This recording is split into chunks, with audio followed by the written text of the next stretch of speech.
Pregnancy టైంలో మీకు ఏం హెల్త్ రిలేటెడ్ ఇష్యూస్ ఉన్నా దయచేసి మీరు మీ గైనకాలజిస్ట్కి అవన్నీ చెప్పాలి. మీకు సిగ్నిఫికెంట్ మెడికల్ పాస్ట్లో ఏమైనా సర్జరీస్ ఏమైనా జరిగినా ఏమీ దాచుకోకుండా మీరు మాకు చెప్పాల్సి ఉంటుంది. ఎందుకంటే సపోజ్ ఒక అమ్మాయికి ఫిట్స్ ఉన్నాయని చెప్పి అనుకుందాం, తను చిన్నప్పటి నుంచి మెడికేషన్ యూజ్ చేస్తుంది. అదే ప్రెగ్నెన్సీ టైంకి వచ్చేటప్పటికి కొన్ని ఫిట్స్ రాకుండా మనం పెట్టే మెడిసిన్స్ బేబీకి లోపాలు కాజ్ చేసే ఛాన్స్ ఉండొచ్చు. సో ఫస్ట్ 3 monthsలో ఈ ఫిట్స్ మెడిసిన్స్ అనేవి కొంచెం సేఫర్ మెడిసిన్స్కి మారుస్తాం అన్నమాట. సపోజ్ ఆస్తమా ఉందనుకోండి, మీకు డెలివరీ టైంలో బ్లీడింగ్ ఏమైనా ఎక్కువ అయితే కొన్ని ఇంజెక్షన్స్ ఇవ్వాల్సి వస్తుంది ఆ బ్లీడింగ్ కంట్రోల్ చేయడానికి, లైక్ ప్రోస్టాగ్లాండిన్స్.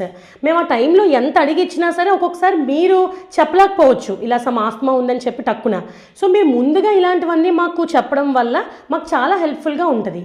మేము ఆ డెలివరీ టైంలో ఈ ఫిట్స్ అవి ఉన్నా, మీకు ఏమైనా గుండె జబ్బులు ఉన్నా మేము నెసెసరీ యాక్షన్ ప్రికాషన్స్ అవి తీసుకోవడానికి మాకు వీలుగా ఉంటుంది. సో మేము ప్రతి కేసు హిస్టరీలో ఇది మెయింటైన్ చేస్తాము, లైక్ పాస్ట్ హిస్టరీ అని చెప్పి. మీకు ముందు ఈ ఫిట్స్ కానీ ఆస్తమా లాంటివి ఏమన్నా ఉన్నా, గుండె జబ్బులు ఏమన్నా ఉన్నా, లైక్ మీకు ముందుగా థైరాయిడ్ లేకపోతే ముందుగా బ్లడ్ ఏమైనా డ్రగ్ ఎలర్జీస్ ఏమన్నా ఉన్నా, ఇవన్నీ మాతో దయచేసి షేర్ చేసుకోండి. మేము మీకు హెల్ప్ చేయడానికే ఉంటాం, మీకు కేరింగ్గా.